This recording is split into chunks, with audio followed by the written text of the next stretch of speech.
When we reflect on the most aberrational crimes of the Second World War, in general, the great protagonist of that infamy is the Third Reich.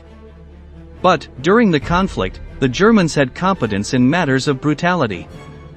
The Croatian Ustashas are infamous for the volume of their massacres and the bloody methods they used to eliminate the Serb people, so much so that the Nazi officials themselves were horrified to verify the operation of the death camps run by the independent state of Croatia. Burning churches, rivers polluted with the blood of thousands of dead, and massive prisons for children only were just some of the horrific crimes of the USTACHAS. In this new military history video, we are going to learn about the most abominable massacres of the terrorist organization led by Ante Pavelic.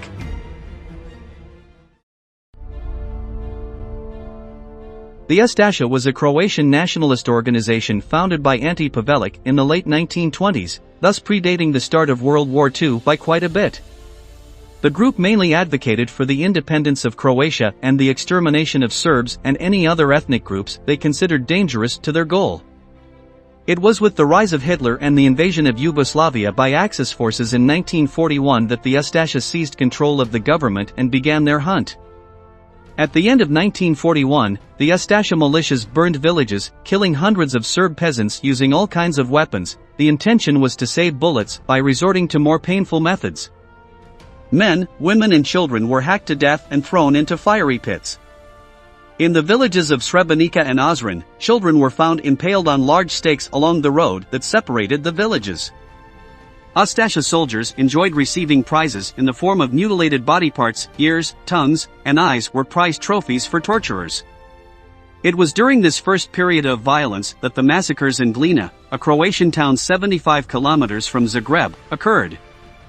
The first wave of massacres began on May 11, 1941, when a group of Ustachas led by Mirko Puk murdered men and boys inside an Orthodox church that was set on fire with the residents inside. Outside, a group of Ustacha armed with submachine guns waited in case any survivors tried to flee the flames. The next day, approximately 100 Serbs were killed in a town near Prekopi. It is estimated that between May 11 and 13 almost 400 people were killed, but the killing continued throughout the year.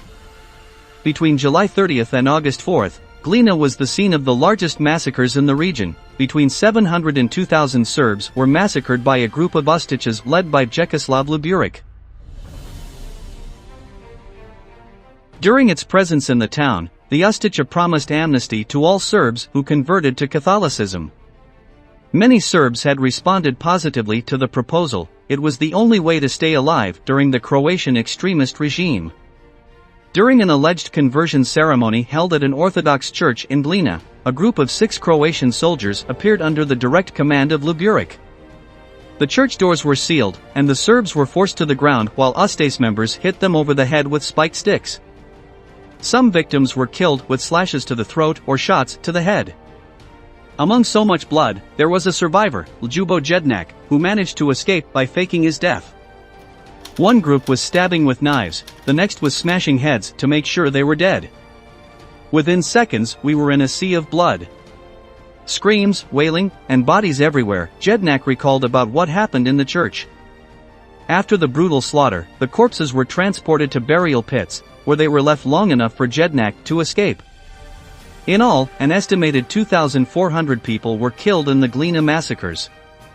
In 1969, a monument and a museum were erected to keep alive the memory of the horrors experienced during World War II. Unfortunately, when Croatia gained independence from Yugoslavia, the monument was removed by the Croatian authorities. After the War of Independence, the local authorities could not restore the museum and had to dismantle it. After a few years, the museum was turned into a generic cultural institution, without any reference to the Glina massacres, outraging the local Serb population. But not all Croatian crimes were carried out with such a degree of improvisation and carelessness. The independent state of Croatia also took note of the methods of its German mentors and installed a series of highly complex death camps.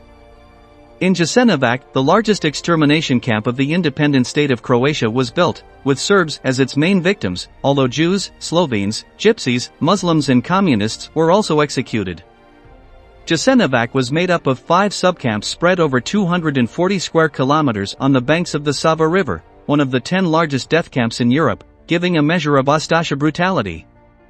The number of casualties is hotly disputed as detailed documentation is lacking, but the commonly accepted minimum is 85,000 deaths, not taking into account the 28,000 people who died during transport to the countryside in nearby regions. Other sources state that the total figure rises to 700,000 victims, so Jasenovac would be the third death camp with the most deaths during World War II, in a country exponentially smaller than Germany and Poland. New prisoners arrived by train and were greeted with beatings, then stripped of their valuables and assigned a job. Those not deemed suitable for slave labor were herded to the banks of the Sava River, where they were killed.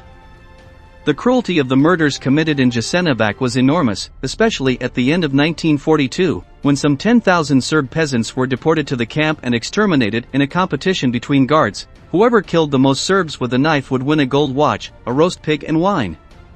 Croatia has the horrific honor of being the only Axis ally to have built specific concentration camps to house children.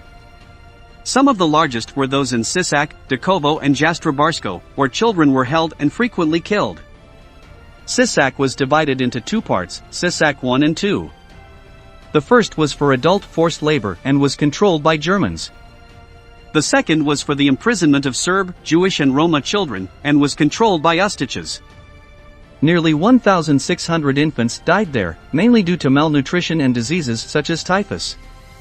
Sisak 2 closed in 1945, and the few survivors were sent to the Jasenovac death camp, where most lost their lives before the end of the war.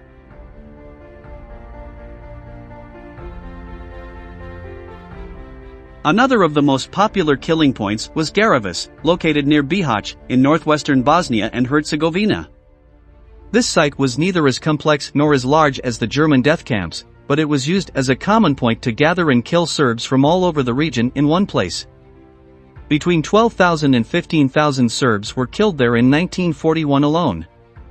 The corpses were dumped in mass graves or in the nearby rivers of Klokat and Una. The amount of blood was so great that it ended up contaminating the local water supply. These are just some of the crimes of the terrorist group. The massacres committed by the independent state of Croatia left an indelible mark on Yugoslavia, and are still today the cause of political debate and social tension among the republics that made it up. Commemorative statues and museums contrast with flags and graffiti that continue to claim Ante Pavelic's infamous U. We have reached the end of the video. If you are interested in learning more about these historical facts, we invite you to subscribe and activate notifications. For now, we say goodbye until the next military history video.